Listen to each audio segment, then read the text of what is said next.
Hola, siguiendo con la programación del curso gratuito de Excel nivel básico organizado por la empresa Incajep, ahora veamos lo que corresponde a tablas. Bien, en esta oportunidad vemos un conjunto de datos que están distribuidos en varias celdas, pero estas no tienen unas características especiales, ¿no? Pero lo podemos agrupar en una tabla. ¿Cómo es que se hace eso? ¿Cómo yo puedo insertar una tabla? Para ello voy a seleccionar todo esto de acá, porque son datos sueltos que están distribuidos en varias celdas de este Excel, esta hoja de cálculo. Entonces yo quiero ponerlo en una hoja o en una tabla para poder hacer algo que vamos a verlo. Entonces, seleccionado todo eso, voy a la pestaña insertar y voy a insertar una tabla.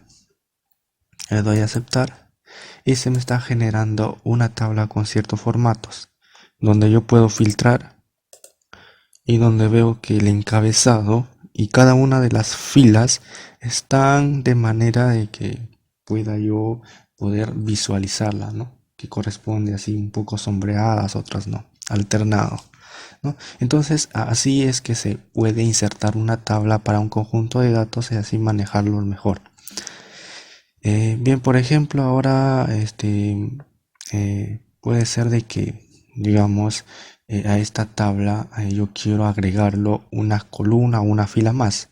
Y ya no sería necesario agregarlo manualmente o sea, digamos, arrastrar este formato, sino que si yo escribo algo debajo, por ejemplo, vamos a ver cafetería y al presionar enter se me va a generar una fila con el formato de la tabla, porque Excel interpreta de que esto estoy agregándolo a la tabla.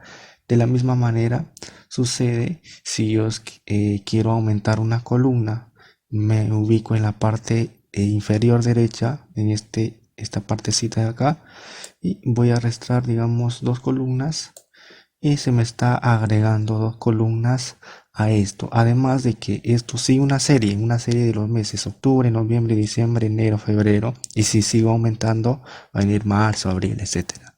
Entonces eso es lo que corresponde a tablas, ya que yo puedo o veo de que esta tabla tiene algunas características especiales. Por ello es de que se hace, ¿no? Para poder rellenar automáticamente cualquier cosa o hacer algo como vamos a ver, por ejemplo, acá.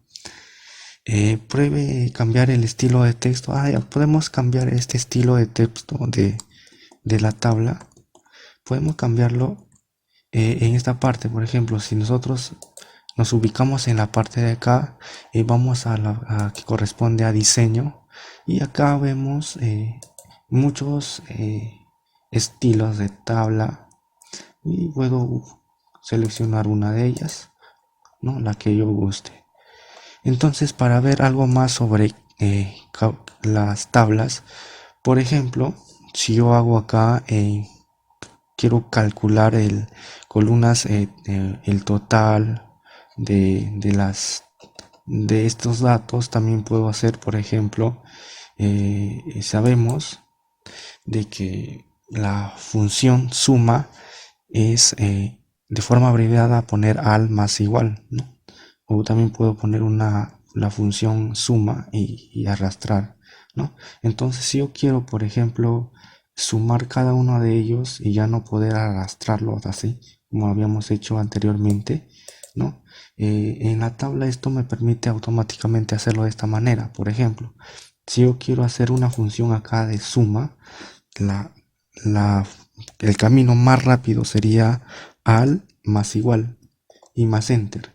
Y yo al presionar esto, como ya es una tabla, se me va a generar todo, automáticamente todo, ¿no? Sin necesidad de poder arrastrarlo o darle doble clic, no.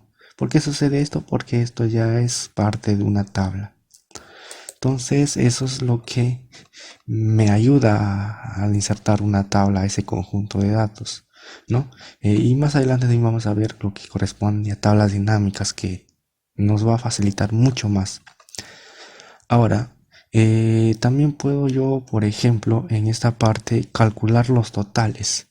Por ejemplo, si yo quiero calcular todo esto, yo tendría que poner una función acá y sumar todo, ¿no?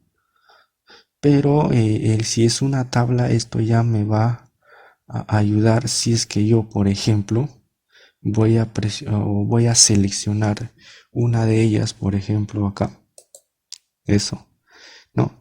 Y me voy a lo que corresponde a diseño de tablas y en donde corresponde fila, calcular el total, es filas totales, como dice acá, ¿no? Filas totales, yo aquí en diseño selecciono esa opción de filas totales y me va a aparecer aquí la suma de estos de acá, que es 24.000. Voy a ver. Y sí, en el total, justamente se agrega un total de 24.000. Entonces, ¿qué tan valioso es tener una tabla en estos datos, ¿no? De poder manejarlo fácilmente. Pero también, mira, esto lo puedo yo desplegar. Yo no quiero que sea la suma, sino quiero que sea el promedio de esto. Mira, promedio, me sale el promedio. También ya no quiero promedio, quiero el máximo de todos ellos. El máximo es 8. No quiero el mínimo es 1. Y así yo puedo cambiar. Entonces te das cuenta de la manera como es que trabaja las tablas en Excel, ¿no? Un poco ya cada vez más valioso el Excel, ¿no? Y bueno, cualquier consulta adicional o investigar están aquí los links para buscar en la web lo que corresponde a tablas, pero eso es lo más importante que hemos visto en lo que se refiere a tablas. Bien, muchas gracias. Hasta pronto.